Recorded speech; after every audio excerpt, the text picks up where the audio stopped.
You are not from here. Neither is your dog, the tree outside your window, the bacteria living in your gut, or the mold growing on forgotten bread. Every living thing on Earth, all of it, might be the result of a contamination event that happened 4 billion years ago. Something arrived, something microscopic, something ancient, something that had been drifting through the frozen void of space for millions of years. It crashed into our young planet, and it spread. It copied itself. It evolved. It became everything.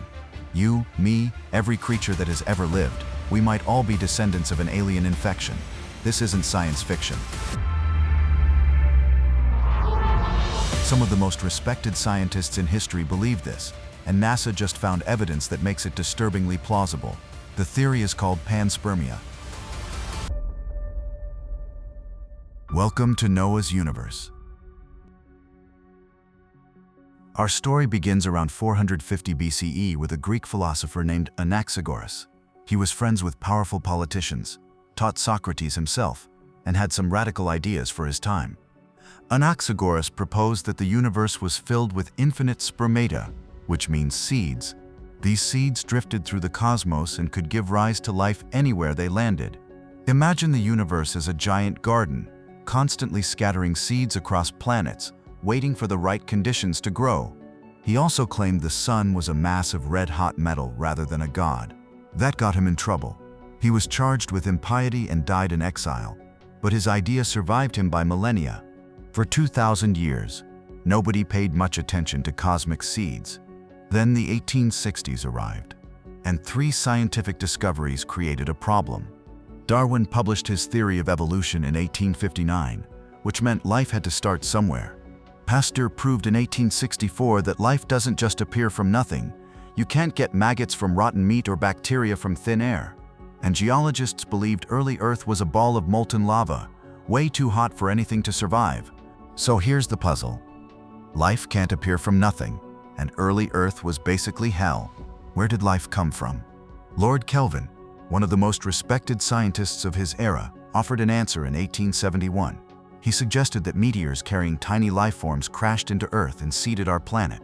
Life hitchhiked here on space rocks. His colleague Thomas Huxley thought this was ridiculous and mocked it as God sitting like a bored kid at the beach, throwing rocks at planets. The idea got its modern name from a Swedish chemist named Svante Arrhenius, who won the Nobel Prize in 1903. He called it panspermia and proposed something poetic. Bacterial spores, tinier than dust, could sail across the universe on beams of starlight, like microscopic sailboats riding the light from distant suns. Beautiful idea. One problem. In 1924, a French scientist proved that ultraviolet radiation from stars would kill any exposed bacteria within hours. No spore could survive the journey unprotected. Panspermia was declared dead. For 50 years, almost nobody talked about it. The rebel who brought it back. But some ideas are too compelling to stay buried. Panspermia just needed a champion who didn't care what other scientists thought. Someone brilliant, stubborn, and willing to fight everyone. Enter Fred Hoyle. Sir Fred Hoyle was a professor at Cambridge and one of the most important astronomers of the 20th century. He's the guy who figured out how stars create heavy elements, the stuff that makes up planets and people. He also coined the term Big Bang in 1949, which is funny because he was actually making fun of the theory. He thought the Big Bang was wrong, and he never changed his mind. Hoyle loved being contrarian. He once said scientists like the Big Bang because they're overshadowed by the Book of Genesis. In the 1970s, Hoyle and his student Chandra Wickramasinghe were studying dust floating between stars. They noticed the light signature of this dust looked weird, and their interpretation was explosive. Interstellar dust, they claimed, was made of frozen, dried-up bacteria. Space wasn't empty, it was filled with microbial life.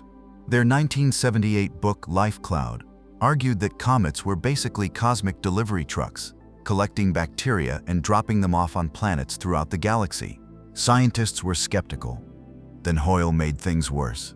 In 1979, he published a book called Diseases from Space, arguing that flu epidemics don't spread person to person. Instead, viruses rain down from comets.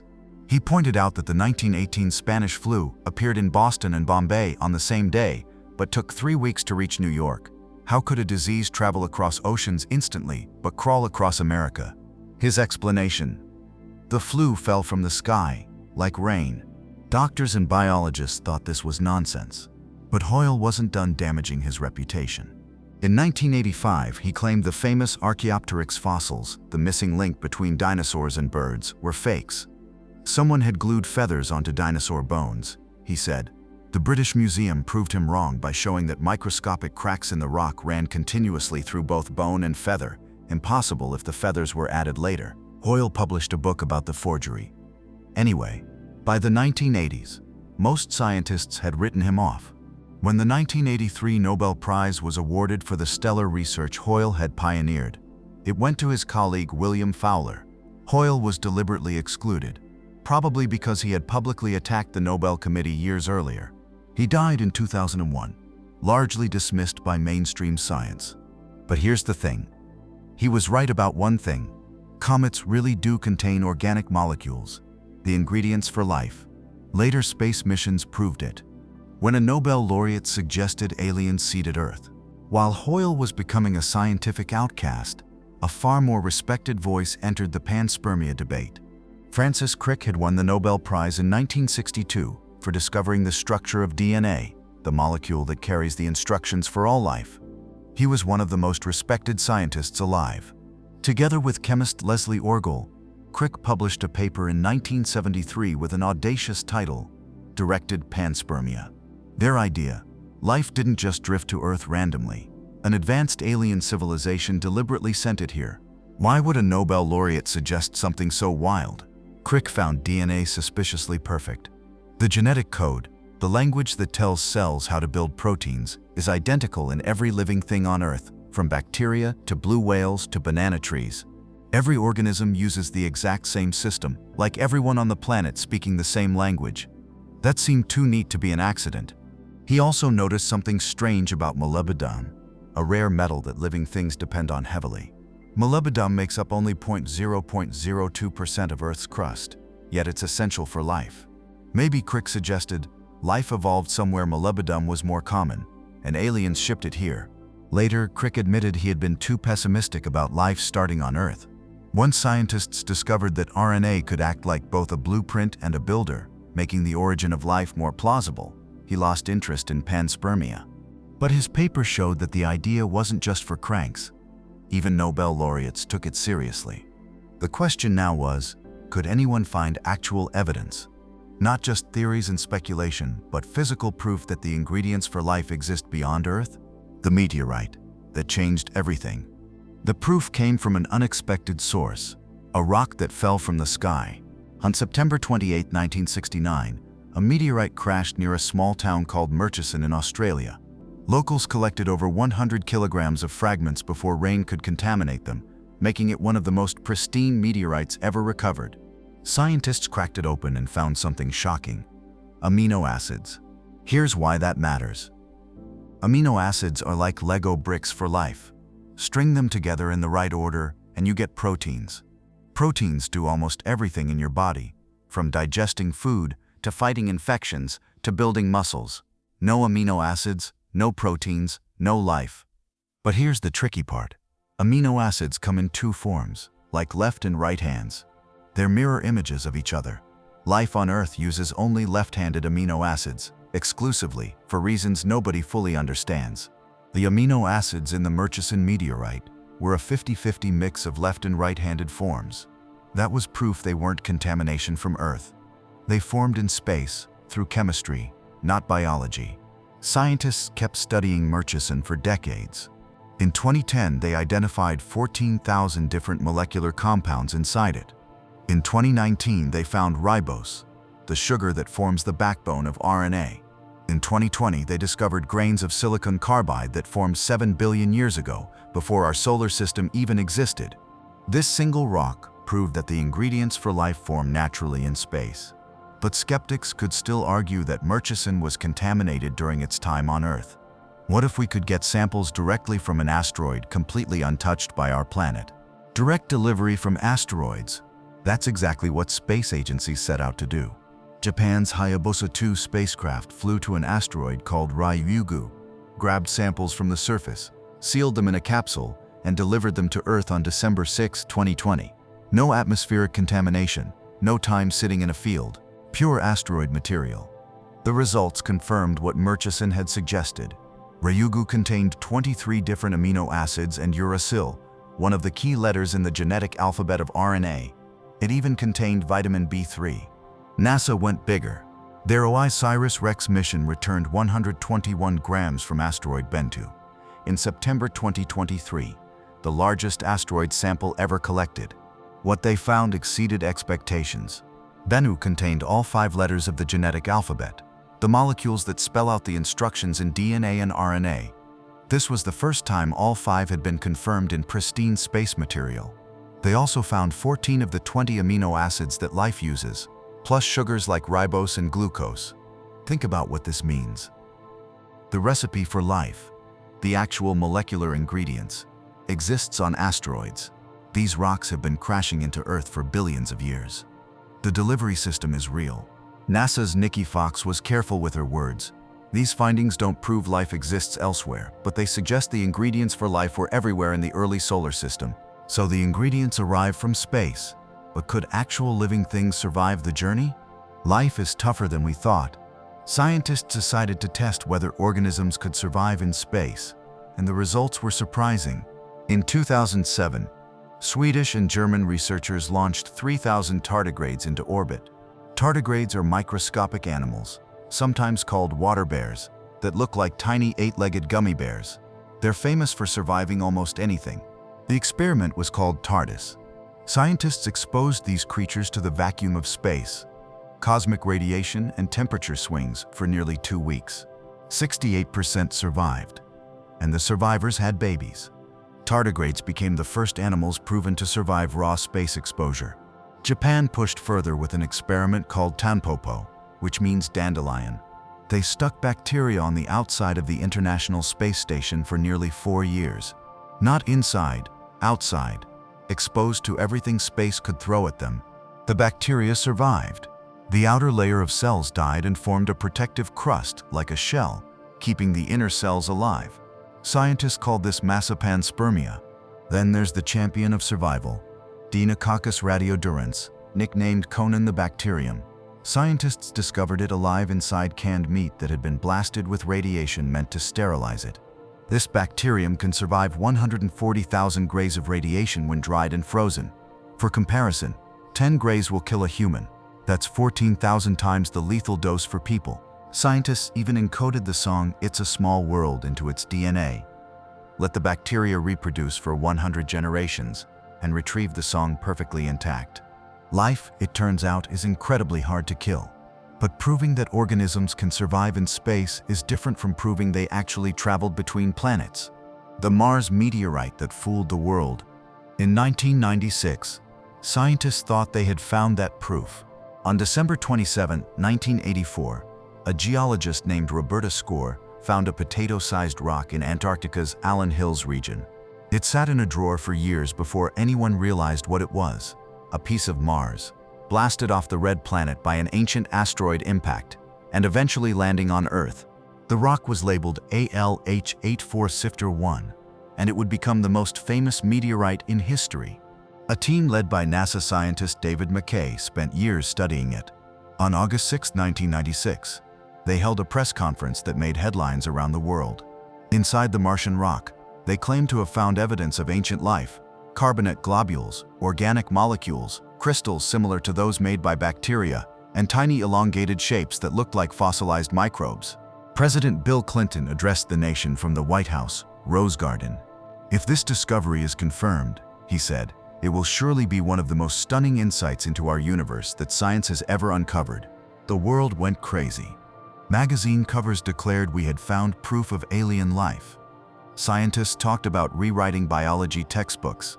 Then the skeptics got to work. The tiny shapes that looked like fossils were 20 to 100 nanometers long, way smaller than any known living cell. Critics pointed out that the organic molecules could have formed through simple chemistry, no life required.